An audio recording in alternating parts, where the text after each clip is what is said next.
This video is brought to you by BetUS Sportsbook and Casino. What is going on, everyone? It's your guy Cole Jackson back here on Road Graders, powered today by BetUS. Thank you to BetUS for sponsoring this video. And today we are going to be taking a look at the Baltimore Ravens ground game. Seemed to be an area pretty consistent with fans that they were concerned about, so we want to jump in, break down some of the plays, see what was going on, see if there were any consistent themes. And I would definitely say that there were some things that are going to come down to chemistry between the offensive linemen that, may not be playing a lot together, getting stuck in combination blocks, not getting off of them. Also, some guys just kind of losing here and there. It's been pretty inconsistent. We're not seeing guys consistently dominate the line of scrimmage, and that is an area of concern with the Ravens playing, heavy doses of Voorhees, Filele, and Rosengarten, guys that they're expected to start week one. So this is something that could be a concern. So we're going to kind of go through them. We're going to focus on starter snaps just because I think we all kind of have our view to, September 5th with the Chiefs. So I kind of want to take a focus on the guys that will be playing in that game. If you guys are looking forward to this breakdown, if you're enjoying all of the film breakdowns here on Road Graders, do me a favor, hit that like button, hit subscribe if you're new here, and a big thank you to BetUS for sponsoring this video. So we're going to start here with a little power left, play it through. So we're going to get those down blocks on the right and an Owen Wright cut back. So this one ends up going for a few. Wasn't necessarily a terrible run, but with the cutback and getting swarmed at the end there, it was kind of contributing to feeling that the offensive line wasn't getting the push that they normally would. So when we're looking at this play, we kind of want to see a few things. So we're going to get down blocks from the left side of the line, pushing this way with Daniel Filele, the right guard, pushing. That's just your typical power. You're going to get Mike Rickerman with the kick-out block here. And so the gap that we're targeting is really to follow Filele here as he goes behind the down blocks. And so Owen Wright ends up cutting it back here. I think one of the contributing factors was, so we have Josh Jones here at left tackle with a 4-tech over top of him. And so Kolar needs to come down and combo with Jones. And ideally, we want to get 71 on the inside shoulder, have Jones be driving that outside shoulder, and then Kolar get into the linebacker. So as we get through this rep, we're going to see Kolar come down hard, but really overcommit because 71 kind of plays to Josh Jones here. And so you can see right here, Jones has that inside head. So, Kolar comes in, he's leaning with his shoulder, bad technique generally, but he's just trying to bang down. But in doing so, usually I want to see that right hand up to drive him so that he can have his head up looking into that linebacker with that left hand. Now, to be clear, his main job is to hit that down block, but by not, being aware of where Josh Jones is, where the leverage is, he's going to miss this linebacker, and I believe that's what Owen Wright reads, because Filele comes through, the DB comes in here, and I think that's what Owen Wright is meaning. Filele would be pulling into the DB. You see Riggerman playing that inside leverage because that's where and Riggerman should probably win that, but Riggerman's trying to set that inside leverage, so when he ends up getting beat to the outside, it's because he was setting inside leverage in the block. So overall, it seemed to be kind of a combination of things, but you can see how quickly and how complicated it is. It's not just one guy. It's not just a bad read. Owen Wright's reading something. Kolar's trying to take care of his primary goal, which is to hit that down block.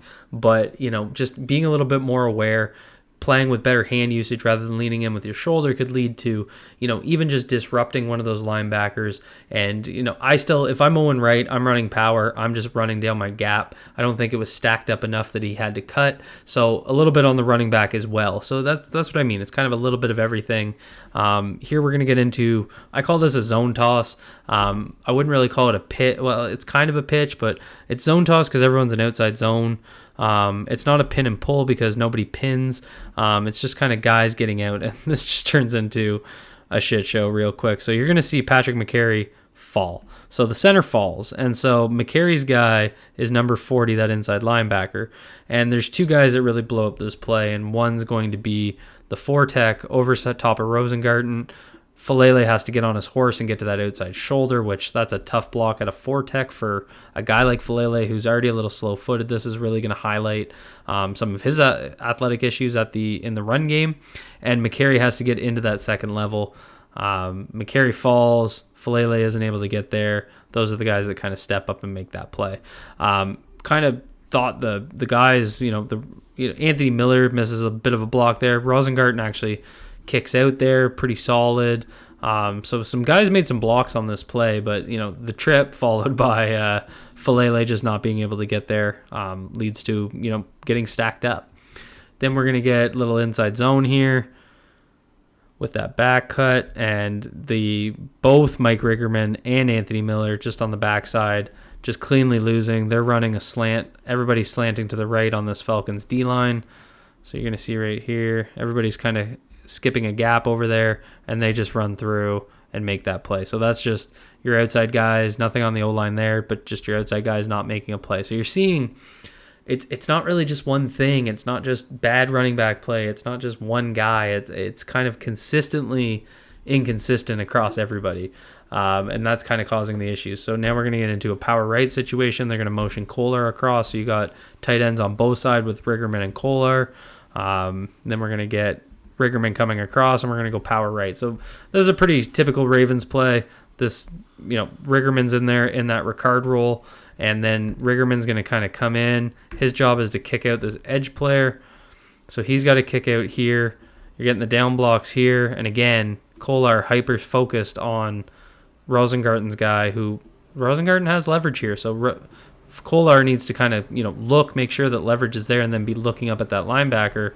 And then Voorhees is going to pull through to the 45 and be the lead blocker, which this sets up really well. Rosengarten loses a little bit there at the end, but the problem is nobody blocks 40. You can see Kolar come in, and 40 just steps into the gap. So that guy's got to get taken care of, and that, to me, is just similar play with Kolar, just, missing him. He's overcommitting on the down block when the guy's already sealed. Again, Rosengarten's guy comes out here, so he's going to kind of peek out, but Collier could have throttled down if 40's taken care of, because you got Riggerman hitting that kick out as the first puller, and then your second puller is Voorhees. And Voorhees, again, perfect leverage. Look at both of these guys, both defenders, both guys facing that way, but 40 stepped in and messed this up. That's Rosengarten's guy on the ground. So, that's just, again, Kolar overcommitting, missing a block. Really important to be looking at this as we get ready for this season. BetUS is bringing you the best odds. Derrick Henry rushing yards. Obviously, we're talking about the rushing offense. Had to throw this in. I'm still smashing the over on Derrick Henry, 975.5 rushing yards. I think he goes over 1,000. BetUS offers the fastest payouts in the industry, so you won't be waiting around when you hit that big win. And when you sign up, you can get a 125% deposit bonus on your first 3 deposits up to $2,000. Depositing and withdrawing is a breeze with BetUS's fast and easy process, and with 24/7 personalized service, 365 days a year, you're never alone. BetUS isn't just about the basics. They offer live wagering on all major games and the best betting variety in the business, plus 10% back on your net losses twice a year. Click the link in the description to get your best BetUS account started and start hitting those big bucks, and go hit that Derrick Henry over on the 975.5 yards. He's going over 1K. We're going to clean this blocking up. We're going to get a split zone going here. Riggerman motions across. He's going to come back. So we essentially got three double teams here. We got Falele and Rosengarten. We got Voorhees and Cleveland. And then we got Kolar and Jones on the backside. And it's essentially inside zone footwork. And so this is what I mean by, just some of the chemistry issues. I originally thought it was duos, but we kind of have 3 double teams. And I think Jones has to get off a little quicker here. So this double team needs to get processed a little quicker. Kolar has to take over. Jones has to get into the linebacker, because 52 just runs through cleanly. So some of this is a little chemistry issue with these guys haven't played together a lot. So just better processing of those double teams and those combination blocks getting into the second level. This was a play that I think set off a lot of fans when we were watching live. We're 4th down here. They're going to just go. Again, it's power left, so there's, that Patrick Ricard puller. He's going in for the kick out. You got Falele pulling, and, the real fundamental issue here was Josh Jones So Jones and Kolar have to drive down on that down block, right? So this is where I want Kolar to get down there because we're in a short yardage situation. You just need a yard. And so Josh Jones does this little hop right there. And so now he's squared up when I really need them to be pinching him and moving him that way. But with that little hop, he doesn't get any forward movement.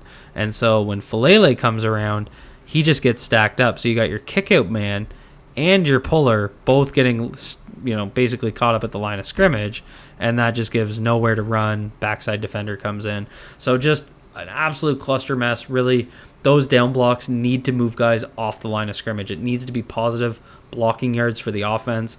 You have to power through those. So just disappointing there to not see that drive. We get into outside zone here. Kolar is going to get beat again on this one, and this one really forces that cutback. I actually think if you look here, the offensive line block set up really well. We got a nice double team working here. Voorhees is looking into 52. We're driving here. Rosengarten's taking over the backside defender pretty well. You see Voorhees come off into that guy. The only guy unblocked is here, but we're probably going to keep pressing if Kolar doesn't lose his block. So we kind of look at Kolar here. He just gets beat inside, forces the cutback into a couple of those defenders. So, again, those edge blockers, so important in that outside zone scheme. That's where a guy like Patrick Ricard, the improvement of Mark Andrews, some of what Isaiah Likely can do as a blocker in space, it's really going to pay off here.